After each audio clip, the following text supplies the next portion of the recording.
Welcome back into SICTR Second. It is episode number 4, and today I'm joined by Ethan Thomas, who is one of our shop supervisors in our Makerspace 2222, which is a hodgepodge of different materials, whether that be textiles, electronics, 3D printing, and what am I missing there? Laser cutting. There we go. The laser cutter was the first item I actually learned in that space, believe it or not, so I shouldn't forget about it, but here we are.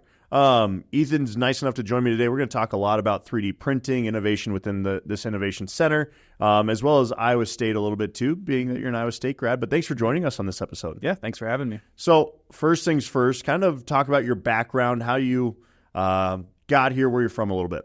Yeah, so I'm originally from Iowa, suburb of Des Moines, Johnston. Went to Iowa State 2016 to 2019, degree in industrial design. After that, graduated, went to Colorado, worked at a mannequin factory, which was fun. Did that for a few years, and then wanted to get back to Iowa because that's where all friends and family were.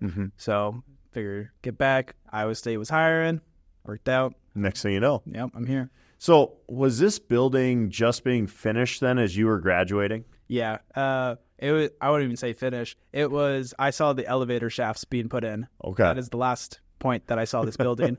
Yeah, so it's cool to be able to come back and actually see it. Yeah.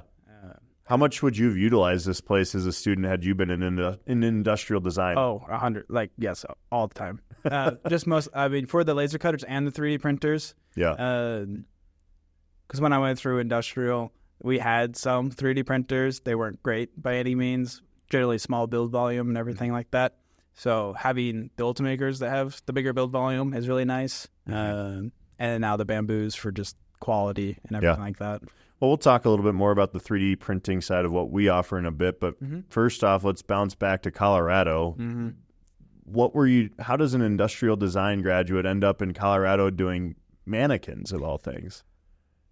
I don't know. But no, I graduated in 2019, and then as we all know, 2020 COVID was kind of happening. So the job market was dying, and I was just looking all over the U.S. I would say, whoever will take me, I'll go. So Colorado wasn't like the first choice or anything like that. But they're the first ones that, offered me a position. So I went out there, and it was in Lafayette, Colorado, originally. And I ran their 3D printing and 3D scanning. Okay. While I am familiar with 3D printing, at the time I wasn't familiar with 3D scanning. And so that was really fun to learn that new technology and what they could provide for that. Yeah. But yeah, it was a great first job. When I moved over there, for one, my car broke down, and the team was super supportive. Yeah, they were a great team. Good. And I mean, not long after, I had acute appendicitis, and so I had to have my appendix taken out. Oh no! And again, they're like, I didn't take any PTO for all of those. They were just like, you're good. Do what you need to. Yeah. Like, you were here for like a month and a half. Like, you're fine. But that really was really nice because that was my first adult job. Yeah. And being able to be with a good team like that, have new technology, and be in a state where I don't know anyone, that was really great to have. How different was Colorado for you coming from Iowa where there's not a mountain until you get to Colorado? And so how different was it for you out there? It was a transition for sure. Just one, like the population there, right? So the whole population of Iowa is like 3 million, 4 million, something like that. That's just Denver. And so traffic-wise, I feel like I adapted pretty well quickly to that. Weather-wise, I do enjoy the dry weather. That was really nice. I was more than happy to get away from the humidity. Really? Iowa okay. To a point, and then I was like, oh no, now it's winter, and my hands are red and just dry constantly. So what are some of the secrets though that you can share? I guess not secrets, but what are some of the items you can share out of experiences with mannequins? Like, we think of, you walk past a mannequin in a store, I don't think anything of it, right? But there's a lot more that goes into it than I probably realize. Yeah. I mean, same for me. When I first started, I you look at the mannequins more, you're looking at the clothes, right? Yeah. That's the idea. So the general process, or the old process, was you would have a clay sculpt. So you would have a professional clay sculptor that would do the full form. They would then fiberglass mold it and then create like a PU or PS injection mold or rotational mold of the mannequin, and that's how you do your mass production. Okay. With 3D printing and 3D scanning implemented, we would still use the clay sculptor, but then we can 3D scan it instead of having to do a fiberglass mold, which could lose details and it's a little bit more work in the master side of it, mastering it. You could scan it and then bring it digitally, clean it up digitally, and then 3D print that. Yeah. Which allowed for a lot more modifications and just general cleanup, better workflows. To my knowledge, that's what all the mannequin companies are doing. Okay. So that's not really a... Well, and you were saying, too, I think there was one time we were having a conversation about mannequins, and you're like, European mannequins are very different from American mannequins. Like, it was kind of creepy, I think, the way you explained it to me, if I remember. Well, it's creepy. Yeah, because the Europeans, they like more realistic mannequins, so they'll have facial details, nose, eyes, mouth, all that weird stuff. And here in America, we do eggheads, is what the term is called. It's just smooth, no detailed, no eyes. There'll be ears and sometimes indication of a nose. Okay. But that's about as much as you'll get here in America. Okay. Yeah. I don't know Very why. Strange. And then over in Europe, they'll do more unrealistic bodies. So just real elongated, real high fashion is kind of also what they'll do for their mannequins over there. Interesting. So very cool. Well, transitioning it here to the Innovation Center, how nice has it been back to be on Iowa State's campus in a building that obviously you can appreciate as an industrial design graduate, but how much fun is it being in this building and helping students that went through a similar course path as you? Yeah, it's been great. One, just seeing all the people that are using this space, because you imagine it'd be engineering, design students. I'm seeing business students as well, English, vet med, everyone that's coming through. So that's really cool to see that there are that many people interested in it, especially because I'm going to go back to the 3D printing side of it. Yeah. When I was going through, 3D printing was a newer technology and not many people knew about it. Now, we have close to 3,000 users in the room, and a good majority of them are 3D printing, which is just awesome to see. And yeah, just being on campus, it brings a youthfulness because everyone has energy. Yeah. And so, having to match that is fun. Is it tough sometimes too when students come in with such innovative and creative ideas and you're sitting there, alrighty, this is really cool. Now, how do we execute this to be efficient? Yeah, everyone has great ideas, and then how you execute it is another thing. Yeah.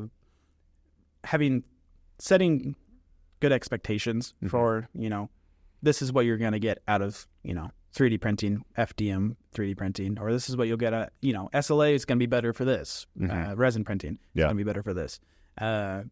Teaching that and helping people identify, like, okay, this is what, this is better for this. This is better for that.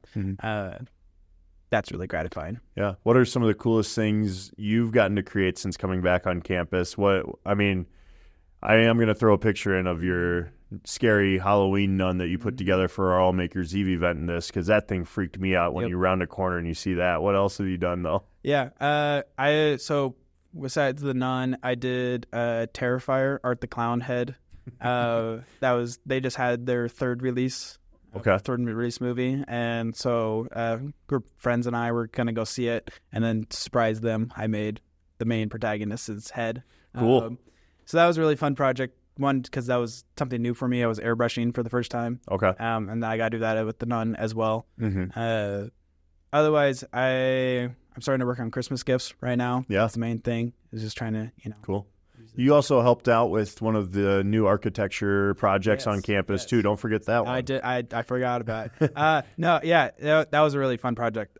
So Town Engineering, they're trying to get a new addition put through for the building.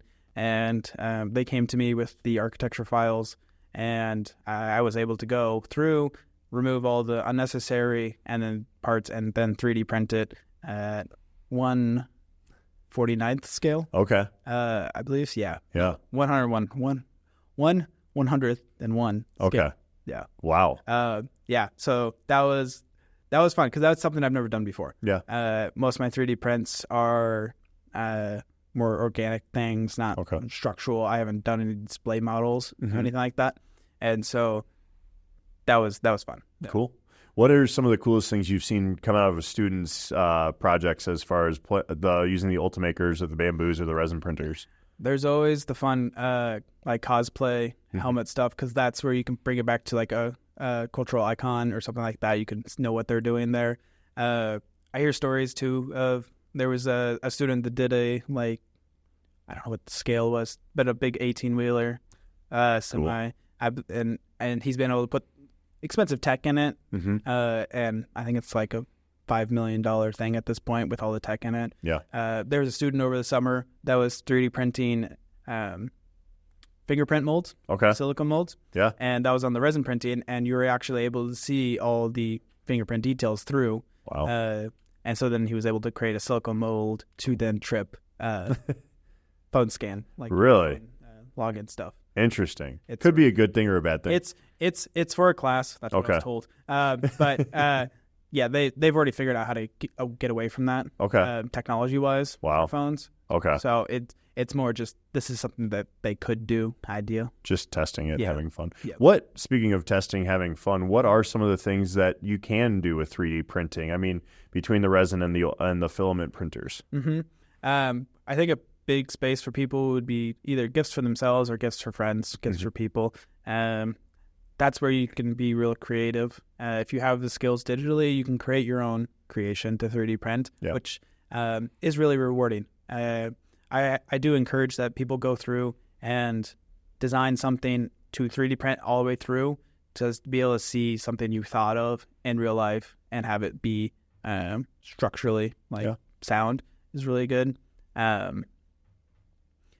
But then, testing models, everything like that. The ability to quickly create something that is accurate to whatever you designed or found is just real rewarding. A great example of that would be the our F1 group, I believe, did some 3D prints of piping or some aesthetic pieces just to see before they went and actually had them done in metal and aluminum. I mean, it's a great option, too, to do that because of cost effectiveness. Yeah, FDM printing is the cheapest type of 3D printing material cost-wise.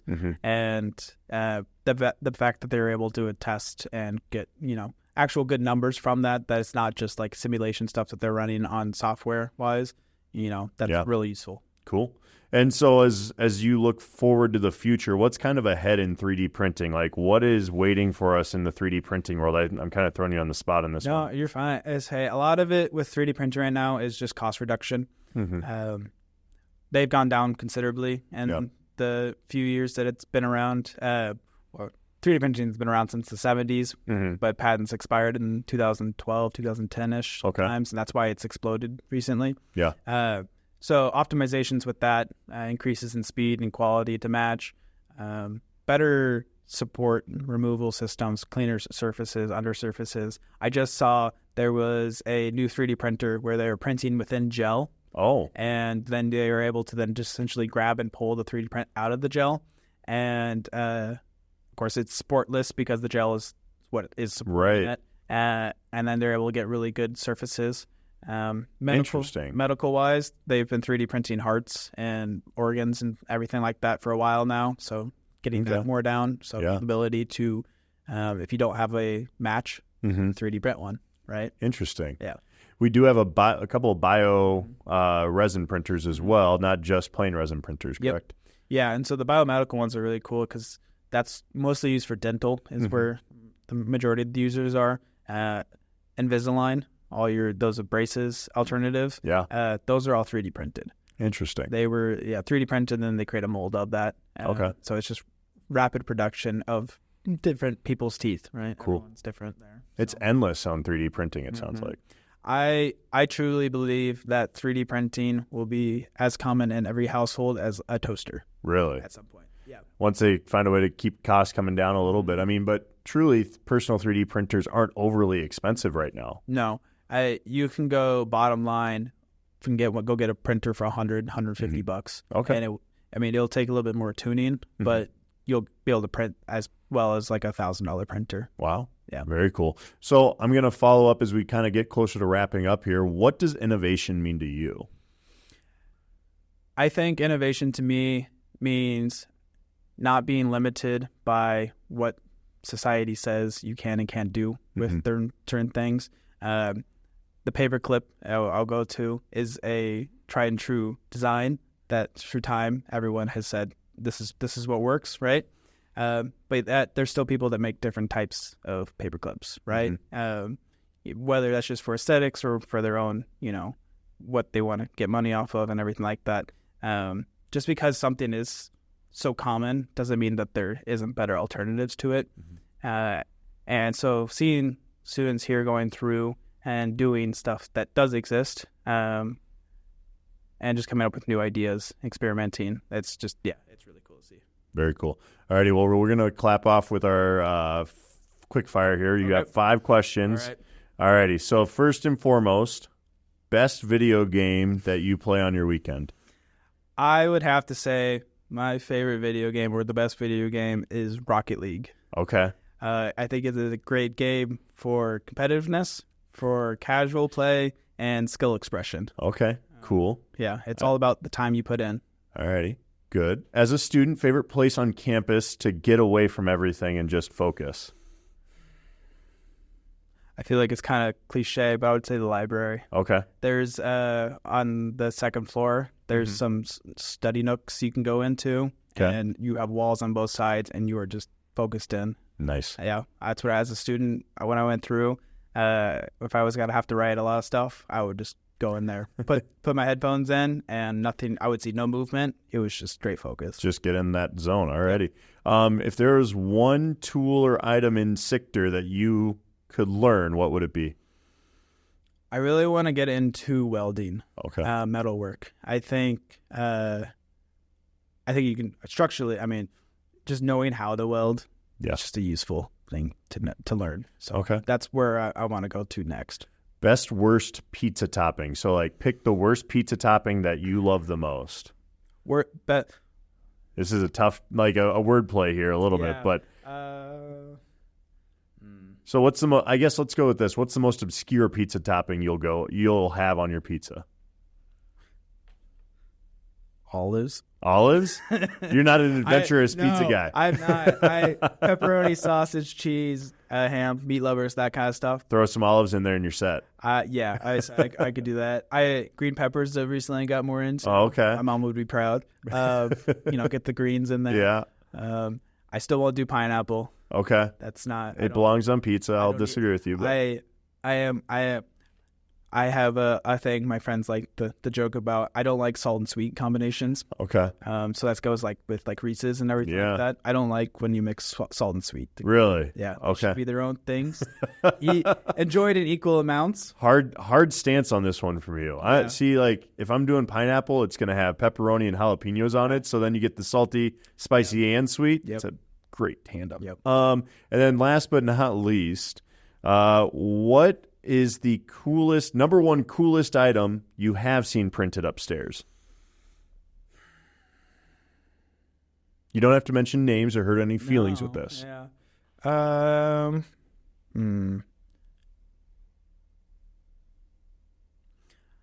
I think just for my own side of stuff, there was a person that did a whole Batman cosplay. Mm-hmm. So they printed all the armor pieces, helmet, and all of that for padding, and then they were able to, I didn't see the final result yet, but they were able to then put that into fabric and everything like that. So I think that's just fun because that's a full process. Very cool. Yeah. Very cool. Well, that's our quick fire. If people want to sign up for your 101s or your workshops up in the Makerspace, where do they go again?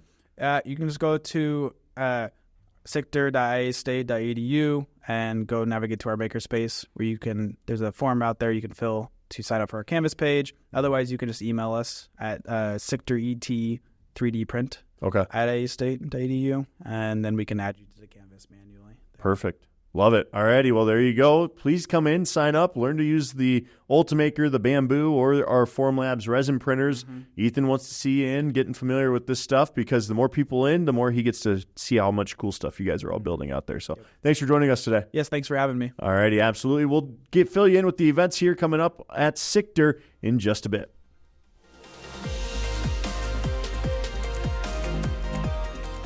So a big thank you to Ethan Thomas for coming in to talk all things 3D printing and our room 2222 space that he helps supervise up there.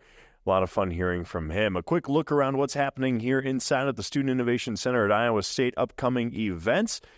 Obviously, we're going to have a little bit of a break here over the Thanksgiving holiday, but Friday, November 22nd from 1:10 to 4:10, we've got the Start Something in the College of Liberal Arts and Sciences info session.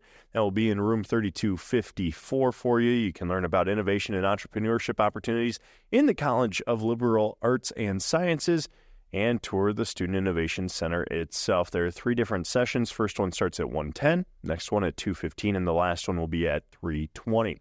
The building will be closed over Thanksgiving break from the 27th through the 30th. We will be open earlier in that week. But looking further ahead, we'll also have our Holiday Memory Maker event on Wednesday, December 11th from 10 a.m. to 6 p.m. It's a nice chance to break up your studies as you get ready during prep week for those big finals coming up. Obviously, give you a chance to take some mental break with crafts, snacks, plenty more there here inside of the Student Innovation Center. Again, that is December 11th, a Wednesday, 10 a.m. to 6 p.m. of prep week. Be sure to check out the full calendar of events at sictr.iastate.edu. You'll also be able to sign up for trainings and meeting rooms on our website as well. Thank you for checking out this episode of the SICTR Second, and we cannot wait to see what you create here inside of this building soon.